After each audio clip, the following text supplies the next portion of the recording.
Yo guys, good morning ulit and good afternoon para sa iba dyan. Ngayon, 10 days na lang para mag-end ang Season 6 and airdrop natin. Hindi tayo sure kung ibibigay agad yung airdrop. Pero at least, nandito na tayo. Para tayo makakuha ng airdrop, kailangan natin ng 4K records sa ranking. 4K rank sa ranking para makakuha tayo ng ranking. Kailangan natin lahat ito. Pero bago yan, ang pag-aaralan muna natin today is ang mga units or ang mga character. Ano ba ang different characters? So far, ito lang ang meron ako. Yan. Katamihan dyan, wala pa. Bigyan tayo sa Empire by 11. Unahin natin yung unang apat. Si Swordsman, si Swordsman. Ayan. Upgrade. Bali to, si Swordsman. Napakasimple lang ng design niya. Ganyan lang. May shield and may sword. Tapos dito, makikita natin sa part na to kung ano yung nagagawa niya. Siya ay melee, warrior. Meron siyang armor na 45 at gina-upgrade natin may plus 2. Health na 151, damage na 34. Bali siya yung pinakasimpleng unit sa game. Tapos meron din silang skin pero so far wala tayo niyan. Pwede natin siyang i-upgrade pero hindi natin yung gagawin kasi meron tayong level 8 nito. Dito makikita yung cooldown ng tier 1 na barracks at sa kanya is 15 seconds. For mana cost, meron tayong 5 mana cost para sa unit na to at 2 limit for every card. Ang alam ko wala siyang abilities, ito yung normal niya, siguro ito armor, yun lang. Tapos hanap naman tayo ng ito ba, si Archer. Ito si Archer, yan, ganyan lang si Archer. Si Archer ay isang boar. Isa siyang long range, wala siyang armor, may damage, at saka ang ability niya is ito lang, katulad lang halos ni Swordsman. Ganun din sa cooldown, mana cost, tsaka unit level.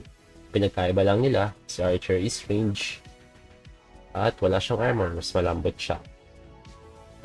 Tapos dito naman tayo sa Spear. Ito si Spear. Ito sa level 1. Tier 1 natin. Si Spearman. Si Spearman, wala rin siyang armor. Pero, ang skill niya, ang abilities niya, is nagpipierce siya ng armor. Pagka inatake niya ang kalaban, diretso na yun agad. Hindi nababawasan yung armor niya. Damage na. Kaso lamang, problema sa kanya is mababa ang attack speed niya. Sa ngayon, hindi dito nakikita kung ilan yun. Ito, damage per second. Pero hindi nakikita dito yun. Wala sila sa characteristic ng character.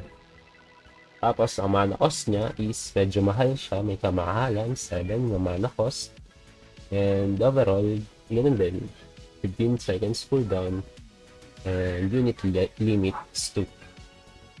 Yun lang si Spearman. Ang alam ko, isa siyang wolf or aso. Para naman kay ito pusa to, super cat, flaming cat. Yan, ganyan siya, flaming cat. Meron siyang damage na 20 para sa level 11 na Rhea. Ang nagagawa ni flaming cat is AOE siya. Mataas siya ng AOE, may area damage siya.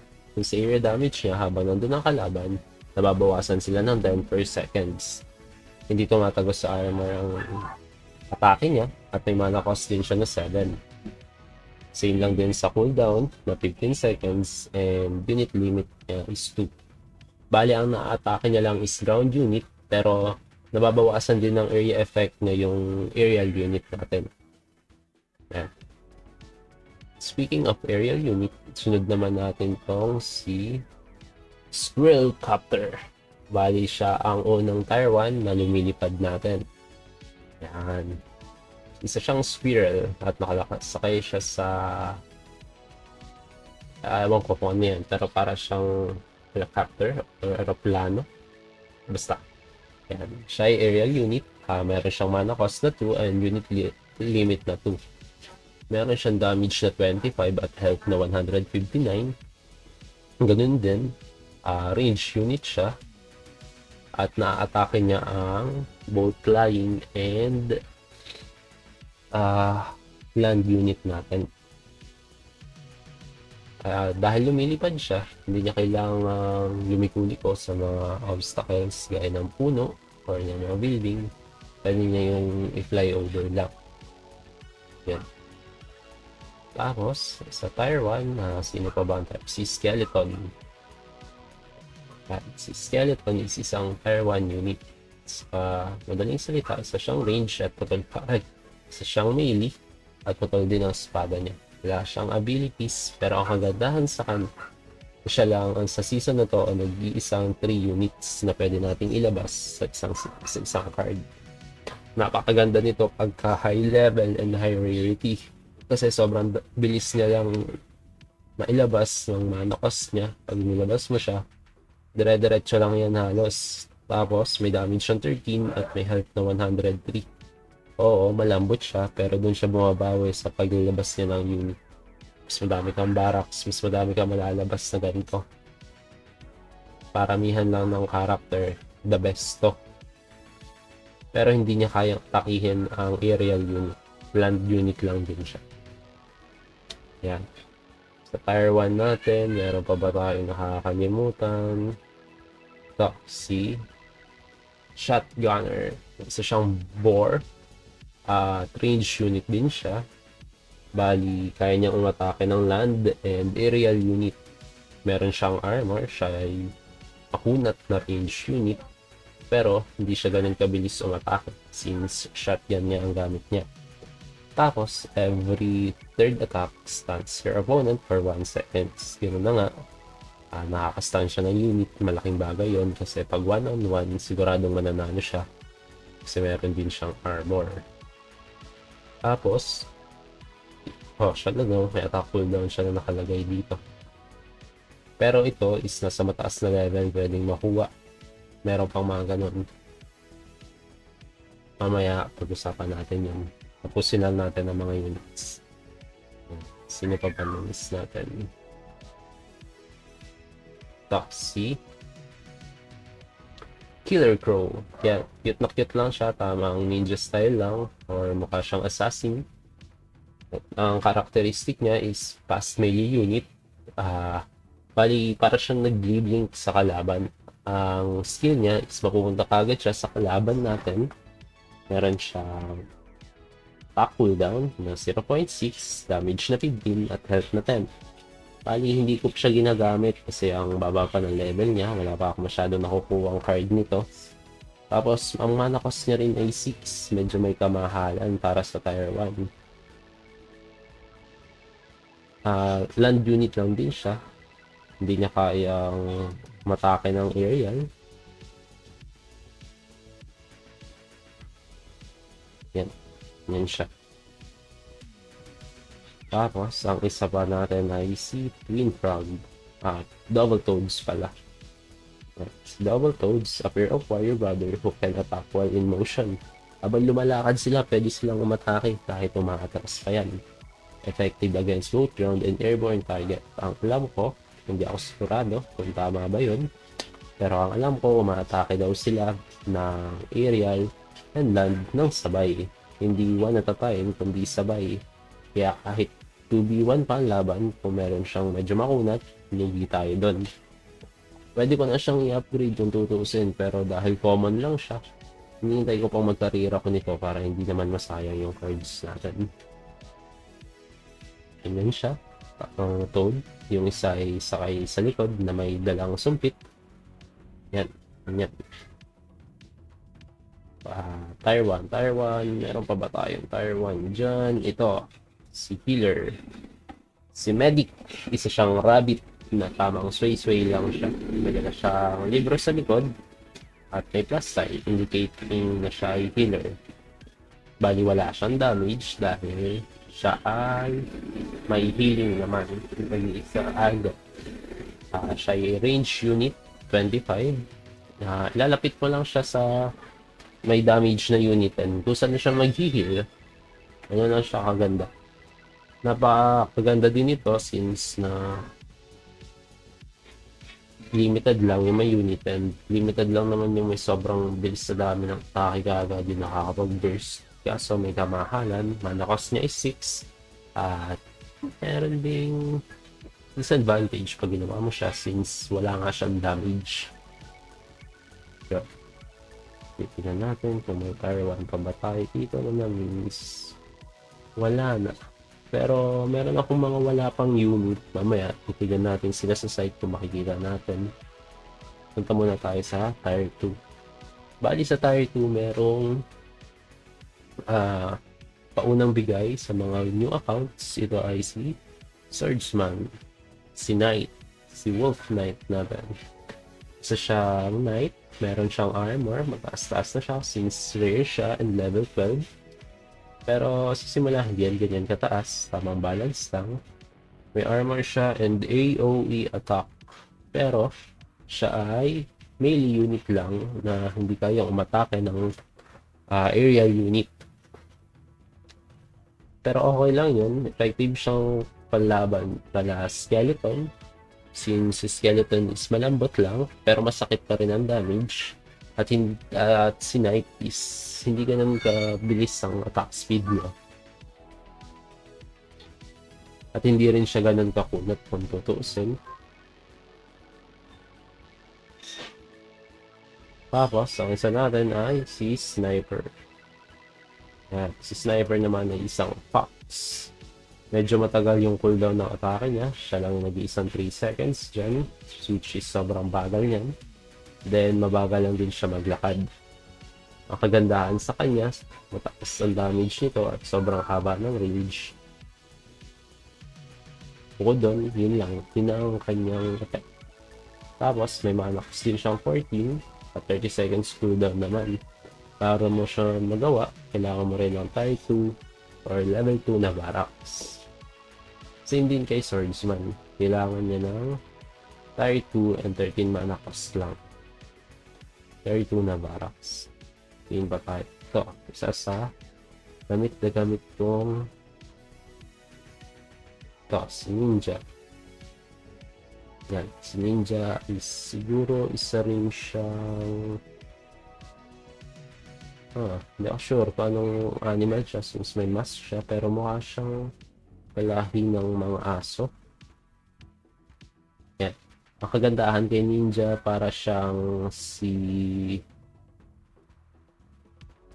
Crow na tumatalon din pero mas malayo ang range ng talon ni Ninja at may kamahalan siya no? Mana cost niya is 12 at kailangan niya ng Tier 2 barracks. Effective siya sa mga Tier 1 na units kaya niya umubos lalo na pag mataas ang level niya at ang rarity niya is mataas din. Tapos, ang isa pang kagandahan sa kanya is meron siyang miss. At ng atake is sometimes nagagawa, hindi, dodge every third attack. Kaya niya mapamiss ang third attack ng kalaban kahit na explosive. Ito si Kamikaze. Oh, Bomb na lang ang pangalan niya ngayon. Si Kamikaze or si Bomb, yan nga siya.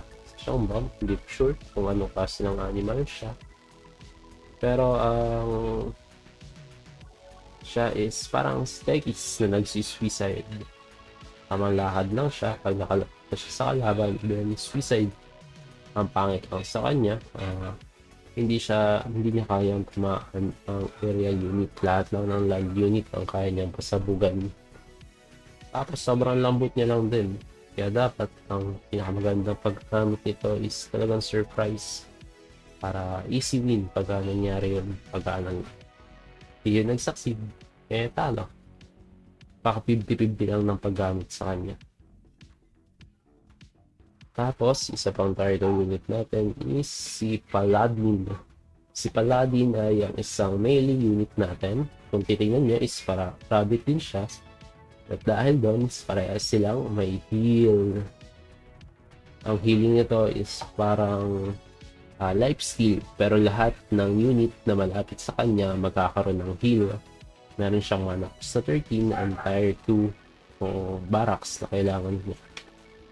Yeah. Hindi siya ganun kakunat. Kung tignan nyo, rare na siya. And level 10, pero 287 lang ang health niya. At hindi rin ganun kataas ang armor niya compare kay Wolf. Malakas naman ang damage niya. Ang heal niya is 19 sa every hit. Pero hindi rin ganun kabilis ang attack niya. Yan siya, isang rabbit. Meron siyang dalang panghampas at saka libro. Ayun, yung libro niya may heal din. Ito ay susunod natin is si Pigcopter. Isa siyang baboy, mukha rin siyang boar at then, ito siguro na yung helicopter kasi since Ellis yan nakalagay sa kanya. Isa siyang range unit at aerial unit. Meron siyang mana cost na 13 at tier 2 barracks ang kanya. Ang atake niya is piercing sa armor at AOE rin. Gayon din, hindi niya kayang atakihin ang aerial units natin. Tamang takbo-takbo lang siya pagka aerial ang kalaban niya. Then may armor din siya na 54 at 181 na health. Medyo makunat siya pag ikukumpara mo sa aerial unit. At medyo effective siya since nakukunti lang yung mga units na may aerial. Next natin naman is si Artillery. Isa siyang tortoise. Medyo sleepy ang itsura niya. At dahil siya ay tortoise, mabagal lang siya. Pero, ang kagandaan naman sa kanya, super long range siya. Mas pang range niya ay sniper. At ang tinitira niya is mga bomba. Meron siyang AOE. Kaso, naiiwasan din yun. Pero, effective siya sa mga building na hindi gumagalaw. Basta kita niya, aatakihin niya yan kahit anong building pa yan. Ang ginagawa kong combo dito is isang aerial unit na pagkaalis lang ng fog of war, then titrahin niya na yung building. Napaka-effective niya pagka sobrang dikit lang ng mapa. Pagka yung mga down hole is magkalapit lang, kaya niyang i-damage yung down hole agad. Tapos, susunod natin is si Witch. Yan, si Witch ay isang crow or puwago. Meron siyang tungkod na may voodoo doll at isang bag na merong skeleton. May mana cost siya na 12 at cooldown na 30. Ganun din, kailangan niya ng tier 2. Sobrang bagal niya. Kung titignan natin, ang speed niya is 8 lang. Meron siyang poison at damage per second na 20. May slow din siya sa kalaban. At yun, isang slow, isang poison sa kalaban. AOE rin ang atake niya. Kanyang umatake ng aerial unit, land unit. Isa rin siyang range unit. Yan. Wala siyang armor at medyo may kalambutan. Sino pa ba? Baka may namimiss pa tayo dyan. Ito si Paladin. Para siyang si Harley Quinn ng Wild Forest. So, diba? Lakas mukha Harley Quinn. Nansway-sway pa ang ulo niya with some bells. Mukha siyang raccoon kung di ako nagkakamali. At kung titignan, may malakas siyang mallet na dala. Sumasabog. Kasi ang atake niya is sa attack slows any movement speed by 50%. Melee unit armed with a large hammer. Yun, ang atake niya rin is may slow and then pierce ng armor. Since ganoon, medyo mataas ang damage niya, 40 agad for level 1. Katulad nung isa, naghihintay lang ako ng rare nito bago ko i-upgrade para hindi naman masayang yung mga credits natin. Sa susunod na video, I-explain ko sa kung paano yung pag-level up ng units. Madali lang naman, kailangan mo lang ng card, then click mo lang yung level up. At saka yung tire, i-explain ko din yung sa susunod. Bali sa tire 2 units natin, kung wala na tayo namimiss, moving on tayo sa tire 4 units. Sa tire 3 units. Ang tire 3 units, kung di ako nagkakamali, 4 lang sila and wala sa beta yung isa. Ang pinakaunang tire unit ay si Juggernaut. Si Juggernaut, isang polar bear na merong armor sa likod, 2 axe na kapet. Meron din siyang axe mark sa mukha. At may skin din siya, pero tayo ay wala. Yan. Siya ay merong tumataginting na 335 armor, na talaga namang makunat, at 837 na health. Meron siyang 50 seconds cooldown at mana cost na 18, pero sa lahat naman ng tier 3 units, hindi ako nagkakamali, ay 18 ang mana cost. At melee units lang siya, hindi na kayang atakihin ng aerial units natin. At talagang good siya pang tank ng mga kalaban. Susunod natin tier 3 units is si tank. At si tank is vehicle unit, hindi pa rin kayang umatake ng aerial unit, pero meron siyang AOE unit at AOE attack, at kaya niya ring umatake while in motion. Kahit umaatras yan, umaatake yan. Ang pangit lang sa kanya, pagka merong unit at merong mga buildings, ang inuuna niyang atakihin is buildings, lalo na pagka hindi mo siya i-command. Isa sa kagandahan sa kanya, meron din siyang armor at health na medyo mataas. Damage na 107. At ganyan din, range unit siya. Mabilis din to gumalaw kung tutuusin, since isa sa ability niya is tumakas habang tumitira. Next natin ay si Blood Hunter. Ang sabi sa akin, hindi ko pa siya na-try, pero ang sabi, pagka ang unit is less than 30% ng health, makikita nyo to sa pag-awkward. Then, hindi ko alam kung anong effectivity nun or meron pa yung dagdag na damage sa kanya. Kagaya ni Bloodseeker from Dota 2. Pero, ayun, since tier 3 siya, meron siyang mana cost na 18 at cooldown na 50. Lahat ng tier 3 units natin is kailangan ng tier 3 buffs. Yan, ganyan siya. Medyo malambot compare kay bear natin, kay polar bear na tier 3 din. Hindi siya ganun kakunat. Sa siyang hyena. Yan, bali dito, kita na natin lahat ng available units sa mga cards ko. Tingin naman tayo nun sa website. Sa ito. Sa websites, para makita, tingin tayo sa home. Ewan ko kung ipapakita lahat ng units dito, pero parang hindi. Ito, sa Stormcat, isa sa tier 2 na pinaka-ayoko.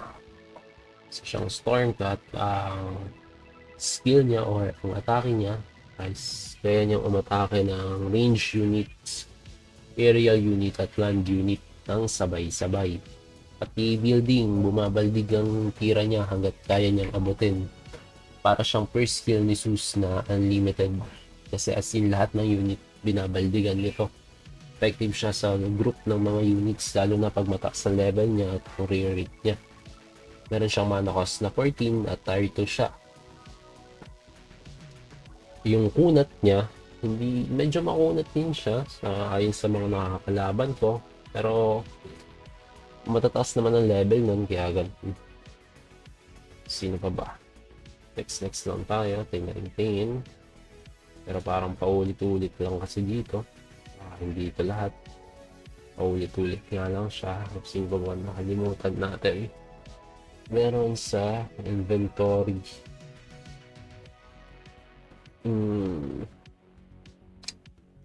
Yun lang.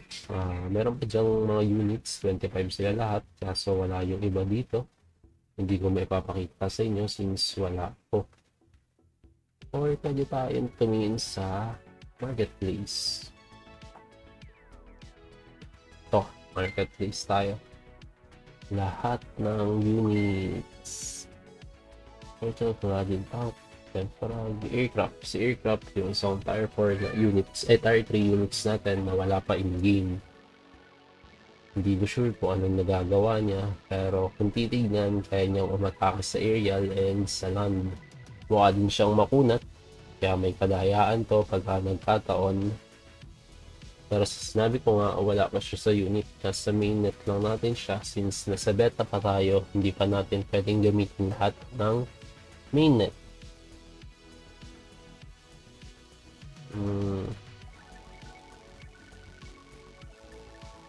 Clear filter. Hanap tayo ng iba.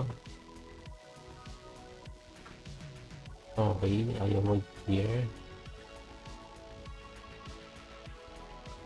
Mean archers or captain, second burner. Sino yung burner? Ito, nakita ko na to once. Ang alam ko, AOE siya. May range at medyo masakit din. Isa siyang wizard. Siyang gecko. Ang itsura niya. Hindi ko lang mapakita dito since wala pa ako sa kanya in-game. Overall, umaatake rin siya ng range at ng aerial units natin. Pero land units lang siya.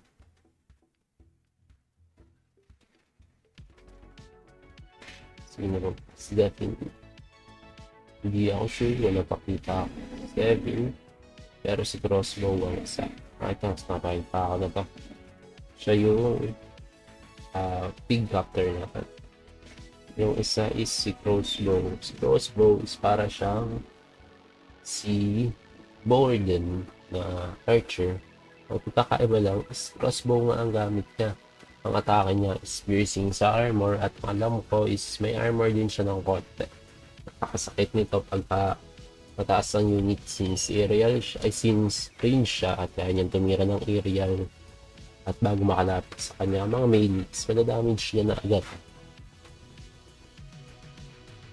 Yun lang.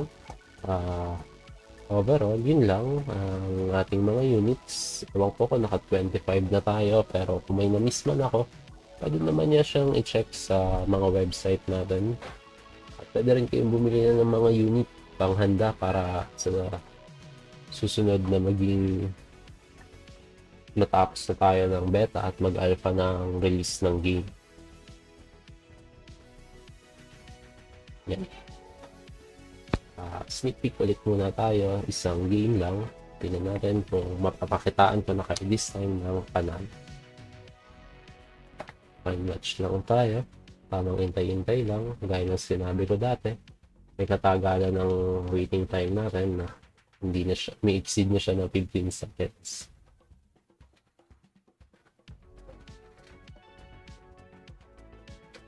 Sa PC, merong additional na control. Dito sa CP may additional na control. Pwede mong drag. Magawa ka ng square para makontrol mo yung unit na nasa loob ng square. Sa PC, medyo hindi yun nagawa ng ating emulator. Hindi ko lang din alam kung bakit, pero siguro i-upgrade pa nila yun. Mas maganda sana yun para pang metahan talaga. Kita na tayo ng kalaban.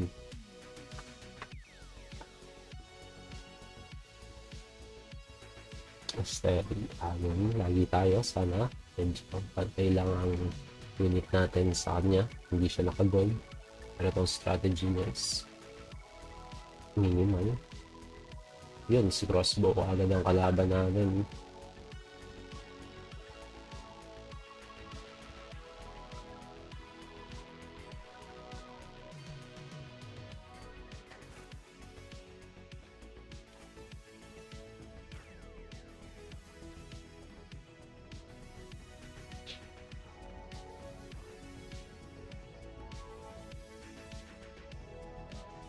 Tamang kuha-kuha lang tayo nun para hindi niya nila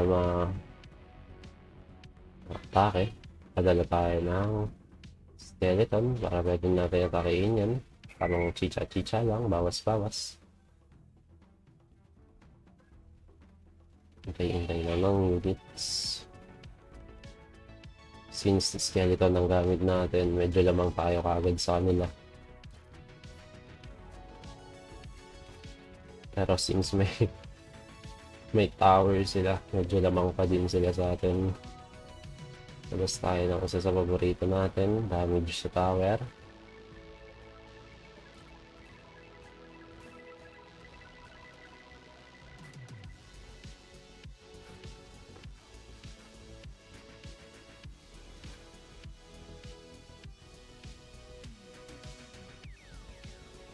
Atake lang, bawang atake lang.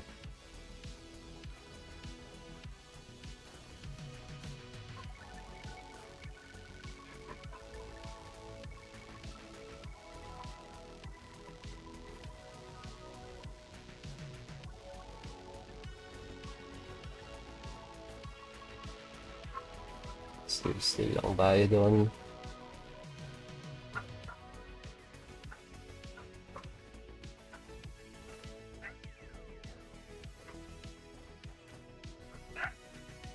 Next naman yung unit.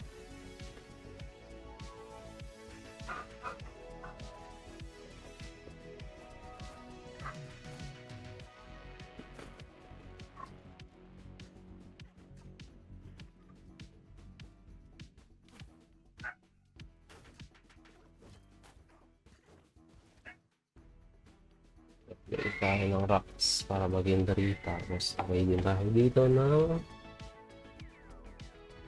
box.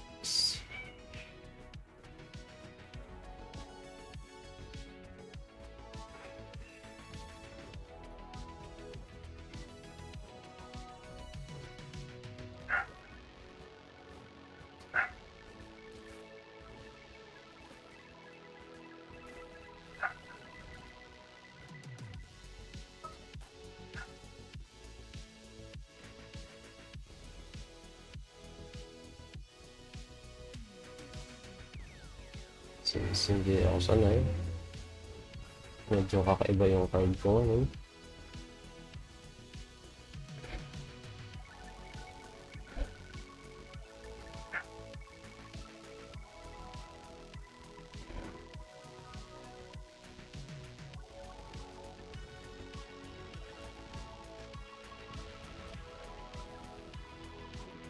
Sa gamit natin,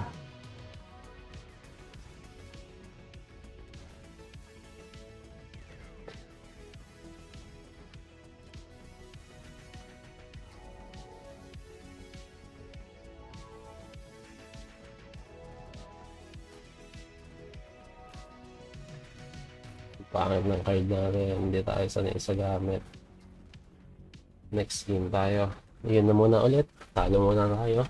Tsaka ako nakipapakita ng panalo.